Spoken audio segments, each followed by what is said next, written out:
Okay, it's Tuesday. You know what that means. It's time for our Tuesday update.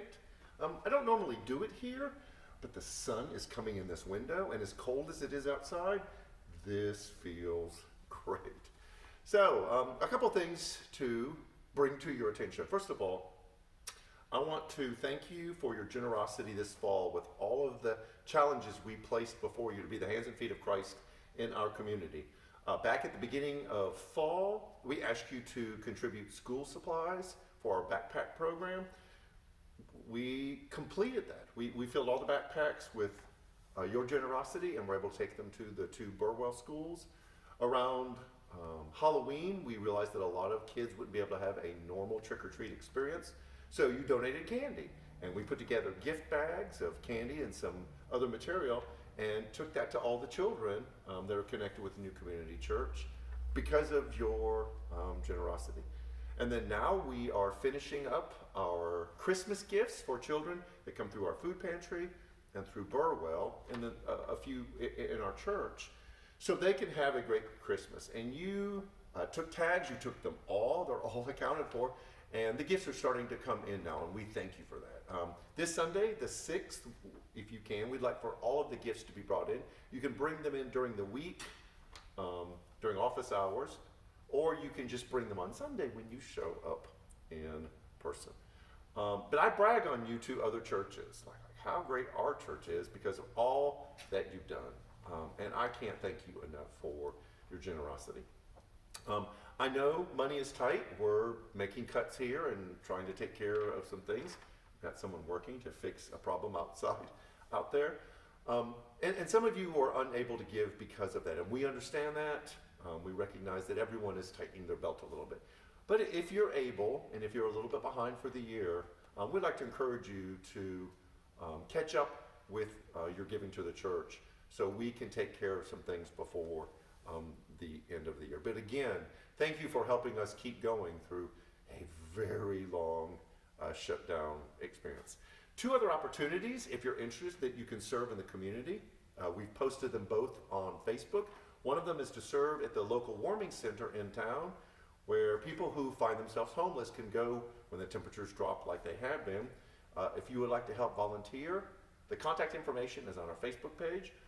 Also, the Salvation Army will be doing bell ringing at a lot of the local places. If you can volunteer for that, again, the contact information to do that is on our Facebook page. You have done great jobs with both of those. We will be completely crossing over to our new database at the end of the year. We need your contact information. I know I've been saying this a lot. So we need your name, a current address, an accurate email address, your birth date, and a good phone number to get a hold of you. I know you don't like sharing that information, but it allows us to get out more specific information to your age group. And just call the church office and give us that contact information. I hate that I coughed before this, but we are putting new COVID protocols in place because we recognize that things are constantly changing. It's been really bad. The numbers are just through the roof. And so as a staff and as volunteers, we're putting these into place.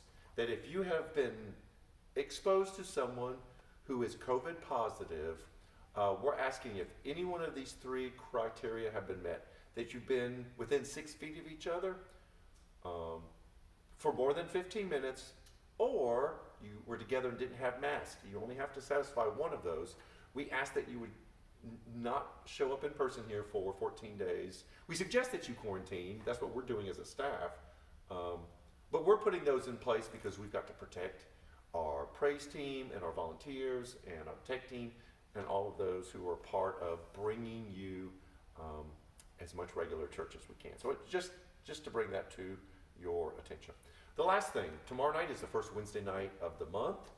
We normally have the gathering, which is a time that we come together. We had a great one last month, but we're only going to do it virtually tomorrow night just because it's so close to after Thanksgiving. That's why we didn't have an in-person service on Sunday. But we're doing a very important topic. We're starting a series in January about healing divisions and broken relationships. And in light of all that's happened with the election and COVID and just the disunity and division in our culture, We are doing a very specific truths about healing division and some processes that you can put into place to begin to repair some relationships. It'll be a short video tomorrow night, available at 6:30, probably no longer than 15 minutes. It will give you some really hands-on meat that you can use to heal relationships. And there'll be a study guide that will be available on the app that you can also use. And that'll be tomorrow night, The Gathering at 6:30, virtual only. That is it. I'm going to soak up some more sun. I encourage you to do the same thing. Vitamin D is good for COVID protection. But have a great week. Stay safe. And we will see you in person on Sunday. Take care.